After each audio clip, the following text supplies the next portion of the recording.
नमस्कार बच्चों, कक्षा 9 अध्याय 22। बच्चों, आज हम आपको वीरों का कैसा हो बसंत काव्य का भावार्थ समझाएंगे, जो कि सुभद्रा कुमारी चौहान ने लिखा है।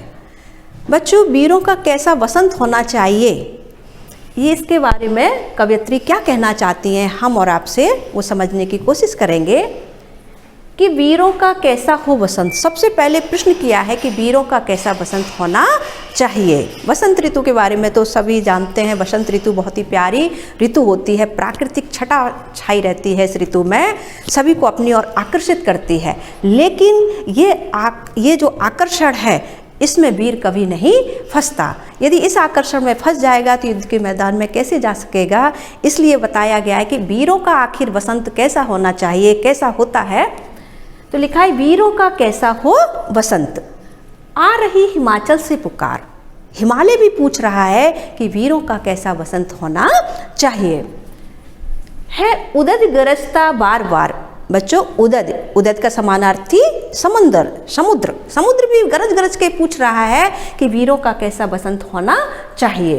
प्राची पश्चिम भू नव अपार। पूरा पश्चिम दिशाएं, नव मतलब आकाश, भू मतलब पृथ्वी भी पूछ रही है कि वीरों का कैसा बसंत होना चाहिए। फूली सरसों ने दिया रंग, मधु लेकर आ पहुंचा अनंग। लिखा है ना कि फूली सरसों ने दिया रंग, मतलब खेतों में सरसों पर फूल आ गए हैं, और जिससे कि वातावरण कैसा हो गया है, रंगमय हो गया है, पीला हो गया है। मधु लेकर आ पहुंचा अनंग। कामदेव भी अपनी मदिरा लेकर आ गया है बसंत ऋतु में, सबको अपने आकर्षण करने के लिए। वधु वसुधा पुलकित अंग अंग। वसुधा मतलब बच्चों पृथ्वी क्या बन गई है, वधु मतलब दुल्हन। पृथ्वी ऐसी लग रही है जैसे कि दुल्हन सज गई है। लिखा है ना कि वधु वसुधा पुलकित अंग अंग। पृथ्वी के अंग अंग पुलकित हो गए हैं, रोमांचित हो गए हैं। है वीर भेष में किंतु कंतु। वीरों का कैसा हो बसंत। लेकिन जो हमारा वीर है, सूरवीर है, लेकिन वो इस आकर्षण में नहीं है फंसता। वो तो कहाँ जाना चाहता है, युद्ध के मैदान में, रण के क्षेत्र में जाना चाहता है। उसको रण पुकार रहा है, युद्ध का मैदान पुकार रहा है।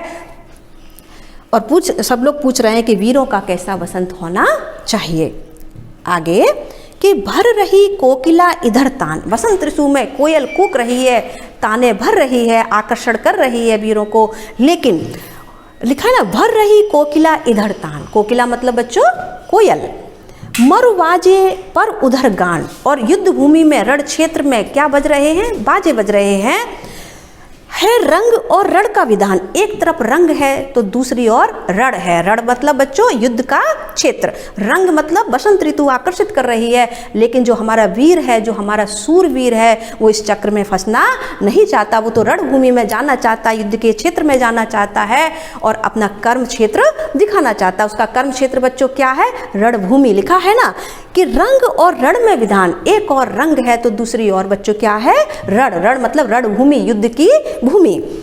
मिलने आए हैं आदि अंत। और ऐसा लग रहा है जीवन का आदि और अंत मिलने के लिए आए हैं, और कह रहे हैं कि वीरों का कैसा बसंत होना चाहिए। जो हमारे सूरवीर हैं, जो हमारे पराक्रम दिखाते हैं, उनका बसंत कैसा होना चाहिए, ये बच्चों हमें सुभद्रा कुमारी चौहान बार बार बताने की कोशिश कर रही हैं। आगे बच्चों, हाँ लिख रहे हैं ना कि भर रही कोकिला इधर तान, मारू बाजे वर उधर गान। है रंग और रण का विधान, मिलने आए हैं आदि अंत, वीरों का कैसा हो बसंत। आगे बच्चों, कह दे अतीत अब मौन त्याग। बच्चों, अतीत किसको कहते हैं, जो बीत गया, भूतकाल मतलब भूतकाल, अतीत। तू भी कह दे कि वीरों का कैसा बसंत होना चाहिए। तू याद दिला वीरों को, जिससे कि वीरों में एक जोश आए। लिखा है ना कि कह दे अतीत अब मौन त्याग। मौन मतलब मौन धारण भंग करके तू बता दे कि वीरों का कैसा बसंत होना चाहिए। कि बतला दे अपने अनुभव। नहीं, कह दे अतीत अब मौन त्याग। लंके तुझ में क्यों लगी आग। हनुमान ने क्यों लंका में आग लगाई, तू भी बता दे। फिर लिखा है, हे कुरुक्षेत्र अब जाग जाग, बतला अपने अनुभव अनंत की, वीरों का कैसा हो बसंत। हे कुरुक्षेत्र, महाभारत का युद्ध क्यों हुआ, तू भी बतला दे कि अपना अतीत, अपना अनुभव बता दे कि वीरों का कैसा बसंत होना चाहिए। हल्द घाटी के शिलाखंड है दुर्ग सिंहगढ़ के प्रचंड, राणा ताना का कर घमंड, दो जगह आज स्मृतियां ज्वलंत, वीरों का कैसा हो बसंत। बच्चों क्या कह, हल्द घाटी आपने बच्चों एसएसटी में पढ़ा होगा, हल्द घाटी का युद्ध क्यों हुआ था। तो लिखा है कि हल्द घाटी शिलाखंड, मतलब जो हल्द घाटी शिला किसको कहते हैं बच्चों, पत्थर के खंड, जो वहाँ पर पत्थर बिखरे हैं वो भी याद दिलाते हैं अतीत के कि यहाँ पर क्यों युद्ध हुआ था। लिखा है ना कि हल्द घाटी के शिलाखंड है दुर्ग बच्चों किसको कहते हैं, किला, सिंहगढ़ का किला। आपने याद होगा तानाजी का पढ़ा होगा, आपने शिवाजी के बारे में पढ़ा होगा, सिंहगढ़ का जो किला था। तो लिखा है ना कि हे दुर्ग मतलब बच्चों किला जिसमें राजा महाराजा रहा करते थे, हे दुर्ग सिंहगढ़ के प्रचंड, राणा ताना, राणा मतलब महाराणा प्रताप, ताना मतलब शिवाजी के जो सेनापति थे उनको कहा जाता था तानाजी। तो लिखा है ना कि राणा ताना का कर घमंड मतलब उनके स्वाभिमान को आज याद करके बता दो वीरों को कि वीरों का कैसा बसंत होना चाहिए। आगे लिखा है बच्चों कि भूषण अथवा कवि चंद नहीं, बिजली भर दे वह छंद नहीं, है कलम बदी स्वच्छंद नहीं, फिर हमें बतावे कौन हंत, वीरों का कैसा हो बसंत। क्या लिख रही हैं सुभद्रा कुमारी चौहान कि भूषण, बच्चों भूषण एक कवि थे जो वीर रस के थे, वीर रस की कविताएं लिखा करते थे। चंद मतलब पूरा नाम नहीं लिखा है, चंद मतलब चंदवरदाई एक लेखक थे जो कवि थे, जो वीर रस की कविताएं लिखा करते थे। वीर रस की कविताएं लिखने में युद्ध भूमि में सुनाई जाती थी बच्चों, जिससे क्या होता था, वीर रस के काव्य में पढ़कर उनमें जोश आ जाता था, एक स्फूर्ति आ जाती थी रण क्षेत्र में।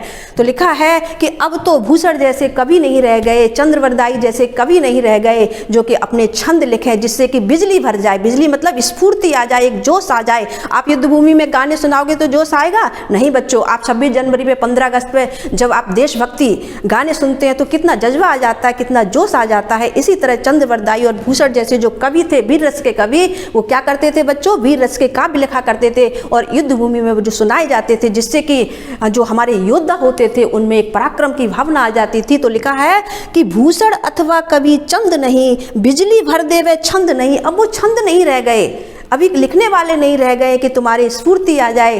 तो लिखा है ना कि बिजली भर दे वह छंद नहीं, है कलम बदी स्वच्छंद नहीं। कवि कहना चाह रही है जो हमारी कलम है वो भी स्वच्छंद नहीं है, हम खुलकर कुछ लिख नहीं सकते। बच्चों क्या होता था उस समय, यदि कोई अंग्रेजों के खिलाफ लिखते थे तो जो उनकी जो पुस्तक होती थी उसको जब्त कर लिया जाता था। तो महादेवी कह रही है कि हमारी कलम स्वच्छंद नहीं है, मतलब हम कुछ खुलकर लिख नहीं सकते और अब कभी भी नहीं रह गए कि जो वीर रस की काव्य लिख पाए। तो लिखा है ना कि बिजली भर दे वह छंद नहीं, है कलम बदी स्वच्छंद नहीं। कलम भी बंद गई है, हम खुलकर नहीं, आप और हम भी, आप बच्चों कहना भी चाहें लेकिन हम कह नहीं सकते, हम लिख नहीं सकते, तुरंत हमारे ऊपर कार्रवाई हो जाएगी। इसलिए क्या लिखा है कि कलम बंधी मतलब बंद गई है, स्वच्छंद नहीं।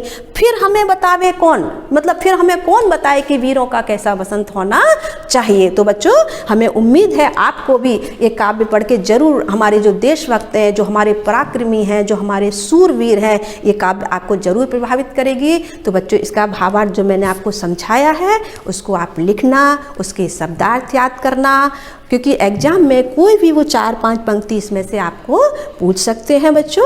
तो मुझे उम्मीद है, मुझे आशा है कि ये काव्य आपको ठीक से समझ में आ गया होगा बच्चों। तो इस तरह से ये समापन करते हैं। धन्यवाद।